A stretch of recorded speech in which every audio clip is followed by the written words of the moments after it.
ये प्रसंग महाराज दुष्यंत एवं देवी शकुंतला की अमर प्रेम से जुड़ी एक पौराणिक कथा है। शकुंतला स्वर्ग की अप्सरा मेनका और ऋषि विश्वामित्र की पुत्री थी।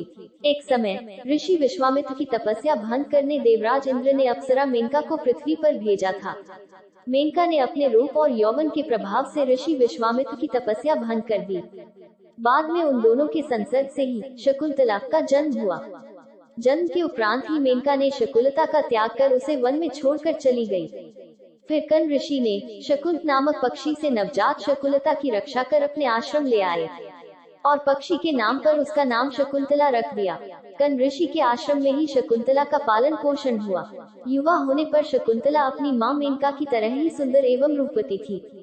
एक दिन आखेट करते हुए हस्तिनापुर नरेश दुष्यंत वन में आए और कर्ण ऋषि के दर्शन की अभिलाषा में उनके आश्रम पधारे।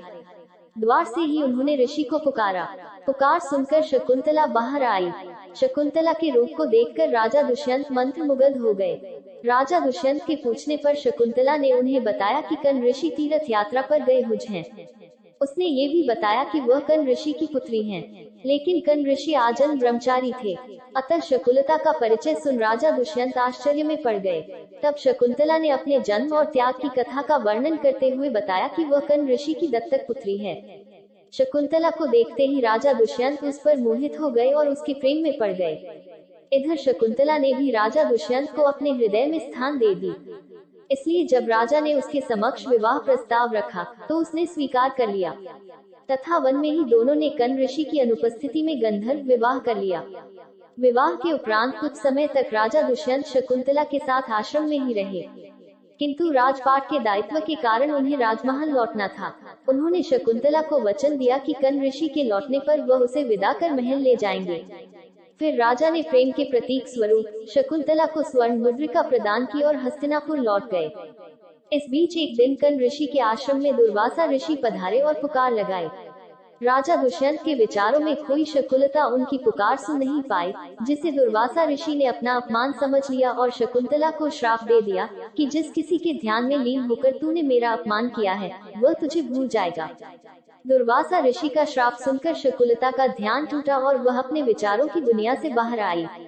वह ऋषि के चरणों में गिर पड़ी और क्षमा याचना करने लगी। तब दुर्वासा ऋषि का हृदय द्रवित हुआ और उन्होंने कहा कि मैं अपना श्राप वापस तो नहीं ले सकता, किंतु तुम्हें ये आशीर्वाद देता हूँ कि तुम्हारे प्रेम का प्रतीक चिन्ह देखकर तुम्हारे प्रेमी को तुम्हारा पुनः स्मरण हो आएगा। जब कर्ण ऋषि तीर्थ से आश्रम लौटे तो उनके वापस आने के पूर्व ही शकुंतला गर्भवती हो चुकी थी। उसने कर्ण ऋषि को राजा दुष्यंत और स्वयं के गंधर्व विवाह के संबंध में पूरी बात बता दी। कर्ण ऋषि उससे बोले कि विवाहित कन्या का अपने पिता के पास रहना उचित नहीं, उसे अपने पति के पास उसके घर में होना चाहिए। और उन्होंने एक शिष्य के साथ शकुंतला को राजा दुष्यंत के पास भिजवा दिया। हस्तिनापुर जाने के मार्ग में राजा दुष्यंत द्वारा शकुंतला को दी हुई स्वर्ण मुद्रिका पानी पीते हुए सरोवर में गिर पड़ी और एक मछली उसे निगल गई। जब शकुंतला राजमहल पहुंची तो राजा दुष्यंत ने उसे पहचानने से इनकार कर दिया। दुर्वासा ऋषि के श्राप के प्रभाव के कारण राजा दुष्यंत उसे भूल गए थे। उसी समय स्वर्ग से शकुंतला की माता मेनका आई और उसे अपने साथ ले गई। रास्ते में शकुंतला को कश्यप ऋषि के आश्रम में छोड़ वह वापस इंद्रलोक लौट गई। कश्यप ऋषि के आश्रम में ही शकुंतला ने एक सुंदर बालक को जन्म दिया। इधर शकुंतला को भूल चुके राजा दुष्यंत को एक दिन एक मछुआरे ने एक स्वर्ण मुद्रिका लाकर दी। वो स्वर्ण मुद्रिका मछुआरे को उस मछली के पेट में से मिली थी। मुद्रिका में राज चिन्ह देखकर मछुआरा उसे राजा को लौटाने आया था। मुद्रिका देखते ही राजा दुष्यंत की याददाश्त वापस आ गई और उन्हें शकुंतला के बारे में सब स्मरण हो गया। उन्होंने तुरंत सैनिकों को शकुंतला को ढूंढने भेजा, किंतु वे उसे ढूंढ न सके। स्वर्ग में देवासुर संग्राम छिड़ा हुआ था। देवराज इंद्र के निमंत्रण पर राजा दुष्यंत उनकी सहायता हेतु इंद्र की नगरी अमरावती गए।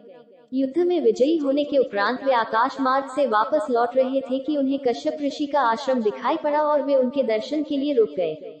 आश्रम के आंगन में राजा दुष्यंत ने एक सुंदर बालक को खेलते हुए देखा, जिसे देख उनका प्रेम उमड़ पड़ा। वे उसे गोद में उठाने के लिए जैसे ही आगे बढ़े, शकुंतला की सखी ने उन्हें रोकते हुए कहा, राजन, इस बालक को न छुएं, जो भी इसे छुएगा इसकी भुजा में बंधा काला धागा नाग बनाकर उसे डस लेगा। किंतु राजा दुष्यंत स्वयं को न रोक सके और बालक को अपनी गोद में उठा लिया।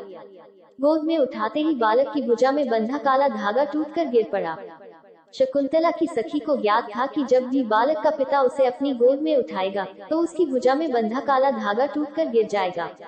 उसने जाकर शकुंतला को पूरी बात बता दी। शकुंतला राजा दुष्यंत के पास गई तो वे उसे पहचान गए तथा क्षमा याचना कर उन्होंने उसे राजमहल चलने को कहा। फिर कश्यप ऋषि की आज्ञा लेकर वे हस्तिनापुर लौट आए। इस तरह दोनों की प्रेम कहानी पूर्ण हुई।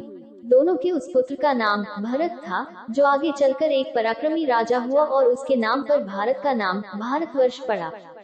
अगर आपको ये जानकारी अच्छी और रोचक लगी हो तथा आपने अभी तक मेरे चैनल काव्य कोमल को लाइक एवं सब्सक्राइब नहीं किया हो तो प्लीज इस चैनल को लाइक एवं सब्सक्राइब करें। आपके सकारात्मक प्रोत्साहन से ही हम और बेहतर एवं रोचक जानकारी आपके समक्ष लेकर उपस्थित होंगे। धन्यवाद।